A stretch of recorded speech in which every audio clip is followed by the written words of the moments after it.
All right. Good morning.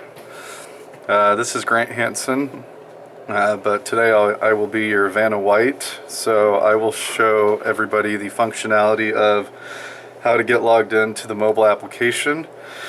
So starting off, you're going to go to either the App Store if you're an iPhone user, or the Google Play Store if you're an Android user, and download what's called Wildix Collaboration Mobile. So I will search for that right here. It's going to be this top one that says Wildix Collaboration Mobile, and then it's got this big W right here. So once you have it successfully downloaded, just press open, and then it'll take you to this login screen where you type in the domain being acp.wildixin.com. Your username will be your extension, and then the password is going to be capital A and then lowercase c p r o s 1 and then pound.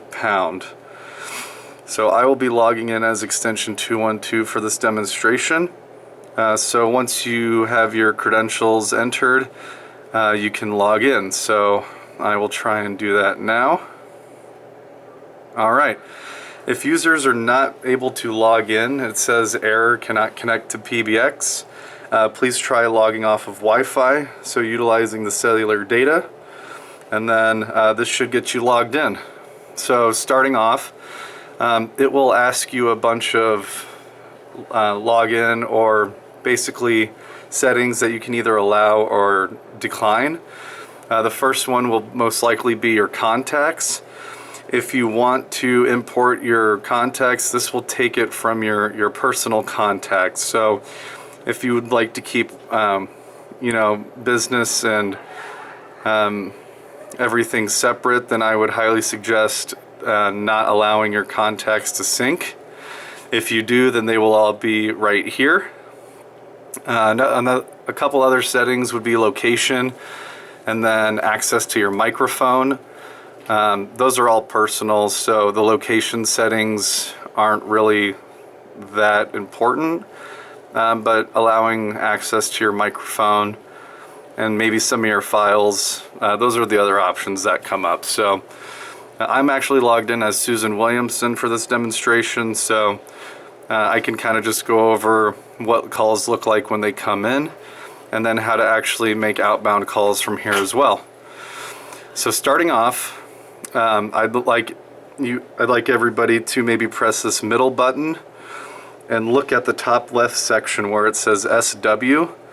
This is the most important part of this application. So if Susan would like to accept phone calls from the application, then this needs to be green like it is currently. Say she maybe does not want to receive calls, maybe she's out of the office for one day, then you just press on this SW and you see where it says online. Once you press online, it will provide other options. So those options being online, do not disturb, away, and offline.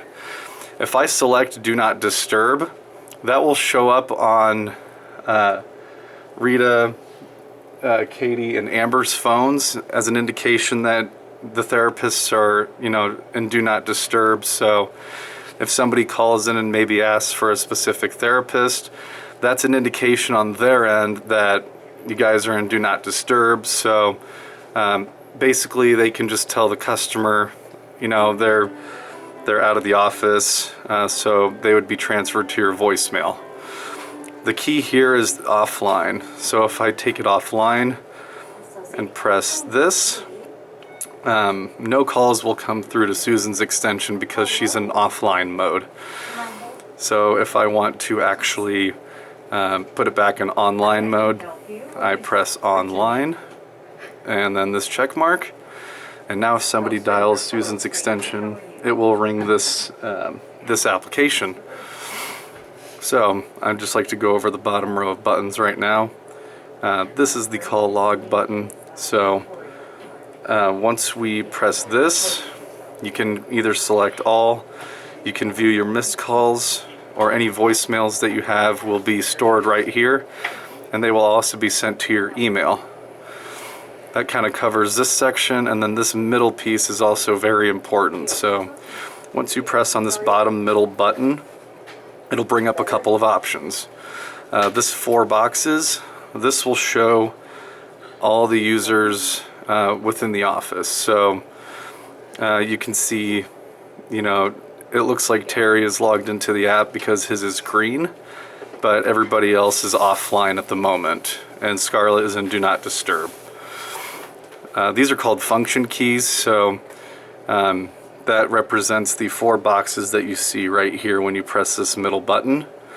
You won't be able to press the phone button because you're not on a call. So I'll show the functionality of that when I'm actually on a call. And then if I press this and go to the 9 buttons right here, this actually takes you to where you can make your calls. So if I type in the main number, what's the main number again? 3341122. So I will type in 3341122.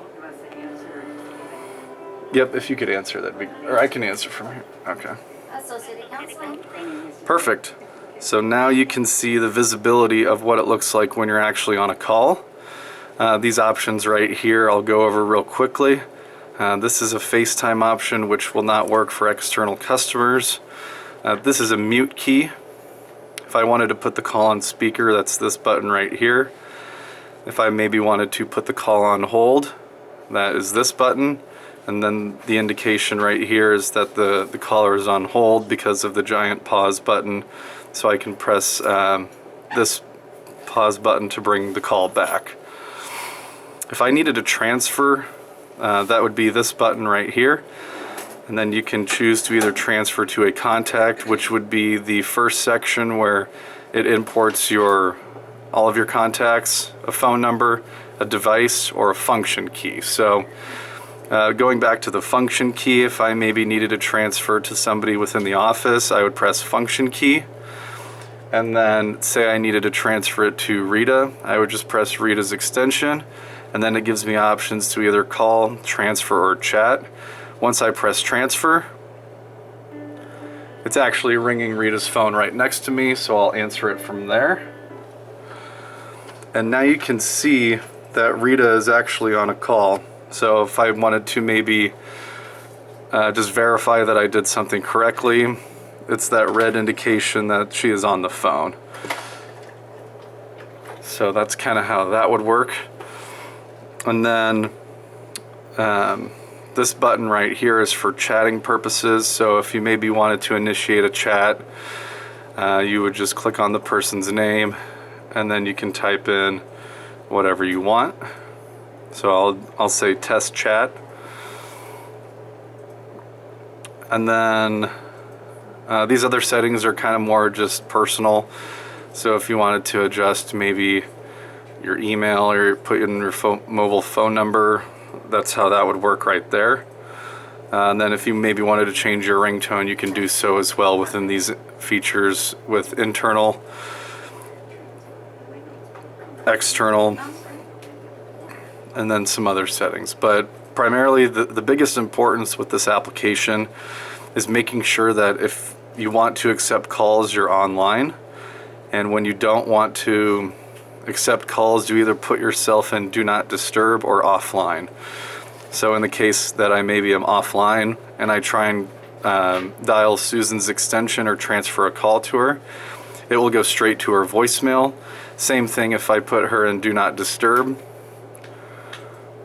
which would be helpful for the people up front so that basically it's an indication that she's unavailable, may I transfer you to her voicemail. So that's basically the rundown of this application. Again, the key importances are identifying your availability based off of if you're available, if you're away, or if you're in Do Not Disturb, and then offline.